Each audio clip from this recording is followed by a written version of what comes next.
তুফান সিনেমার জমকালো মহরতে শাকিব খান বলেছিলেন, সেদিন খুব বেশি দূরে নয় যেদিন বাংলাদেশি সিনেমাও 100 কোটি ক্লাবে পৌঁছে যাবে। ইতোমধ্যেই আংশিকভাবে বাস্তবে রূপ নিয়েছে শাকিব খানের সেই স্বপ্ন। এক বছরে মুক্তি পাওয়া শাকিব খানের 3 সিনেমার সর্বমোট আয় ছাড়িয়েছে 100 কোটি।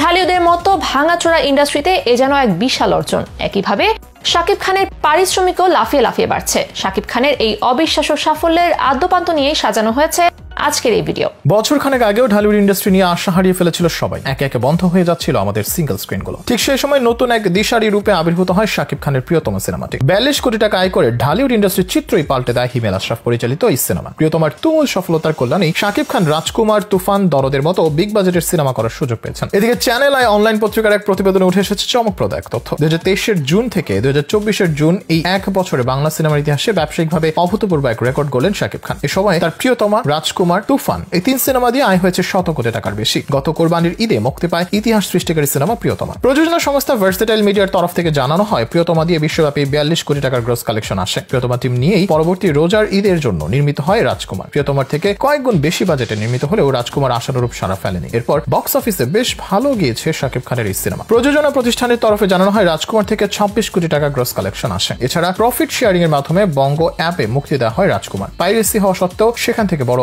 অঙ্কের অর্থ পাওয়া যায়। গত ঈদুল আজহায় মুক্তি পায় শাকিব খানের আরেক সিনেমা তুফান। রায়হান রাফি পরিচালিত আলফায় প্রযোজিত এই ছবিটি মাত্র 3 সপ্তাহে বিশ্বব্যাপী 35 কোটি টাকা গ্রস কালেকশন করেছে। পরিচালকের পক্ষ থেকে তথ্য জানা গেছে। সংশ্লিষ্টরা বলছেন, চতুর্থ সপ্তাহে এই আয় আরো বাড়বে। মুক্তির চতুর্থ সপ্তাহে এখনো দেশের 70টির মতো হলে দারুণ ব্যবসা করছে তুফান। এখনো সিনেপ্লেক্সে দৈনিক 45টির মতো শো চলছে। এছাড়াও লন্ডন, দুবাই, সিঙ্গাপুর, বাহরাইন, যুক্তরাষ্ট্রের সবখানে সাফল্যের সঙ্গে চলছে সাকিবের এই সিনেমা। প্রযোজক শাহরিয়ার শাকিল তুফান মুক্তির পর আশা প্রকাশ করে জানিয়েছিলেন, গ্রস কালেকশন 50 কোটিতে পৌঁছবে। এক বছরে শাকিব খানের প্রিয়তমা, রাজকুমার, তুফান 3টি সিনেমার ব্যবসা যোগ করলে দেখা যায় এই 3টি সিনেমা ব্যবসা করেছে প্রায় 103 কোটি টাকা, যা একটা অবিস্মরণীয় অর্জন। এদিকে তুফানের তুমুল সাফল্যে নিজের পারিশ্রমিকও বাড়িয়েছেন শাকিব খান। বিগত বছরগুলোতে প্রতি সিনেমায় 40 লাখ থেকে 50 লাখ টাকা পারিশ্রমিক নিতেন এই তারকা। তবে 2023 সালে প্রিয়তমা ব্লকবাস্টার হবার পর রাজকুমার সিনেমাটিতে অভিনয়ের জন্য নায়কের পারিশ্রমিক ছিল 1 কোটি টাকা। সদ্য মুক্তিপ্রাপ্ত তুফানের জন্য কোটি টাকা নিয়েছেন এই নায়ক। পরবর্তী সিনেমার জন্য পারিশ্রমিক বাড়িয়েছেন ঢালিউড সুপারস্টার শাকিব খান। জানা গিয়েছে আগামী সিনেমাতে 2 কোটি পারিশ্রমিক নিতে পারেন তিনি। মূলত